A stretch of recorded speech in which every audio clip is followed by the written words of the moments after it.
Nega ba'zilar jahlini jilovlay olmaydi? Shu haqida gaplashamiz. Ko'pchilik jahl ustida baqirayotgan yoki o'zini yo'qotgan insonni ko'rsa, darrov unga jinkirib olibdi yoki ko'zi qonga to'lgan deb baho beradi. Lekin aslida buni ortida miyaning hayratlanarli darajadagi murakkab va mantiqiy himoya tizimi turadi. Inson miyasida amigdala degan kichik bir qism bor. U bizning xavfsizlik xizmatimizdir. Agar siz uzoq vaqt davomida jingizda siqilsangiz, bosimni yashirsangiz yoki surunkali charchoqda yursangiz, miya buni katta xavf deb qabul qiladi. Jahl chiqishi bu organizmning jahl qil yoki qoch degan signali hisoblanadi. Baqirish esa bu tanamizdagi yig'ilib qolgan ortiqcha energiya bosimni tashqariga chiqarib yuborish usuli. Bu xuddi qaynab turgan choynakni qopqog'ini o'z-o'zidan ochilib ketishiga o'xshaydi. Ba'zi insonlarda bu holat shunchalik kuchli bo'ladiki, ular keyinchalik nima qilganini eslay olmay qolishadi.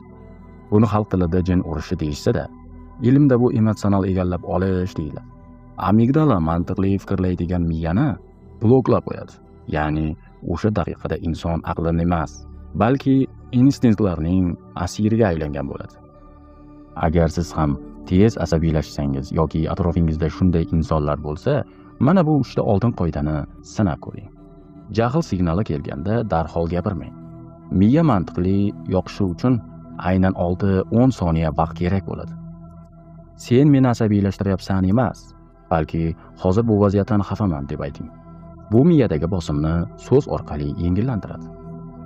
Ichki bosimni har kuni kichik qismlarda chiqarib turing. Masalan, sport, suhbat yoki sevimli mashg'ulotlar bilan. Yashirin bosim eng xavfli yonilg'idir. Jahl bu zaiflik emas, balki yordam so'rayotgan miyaning ovozi bo'ladi, azizlar. Uni jazolash kerak emas, balki tushunish va to'g'ri boshqarish kerak.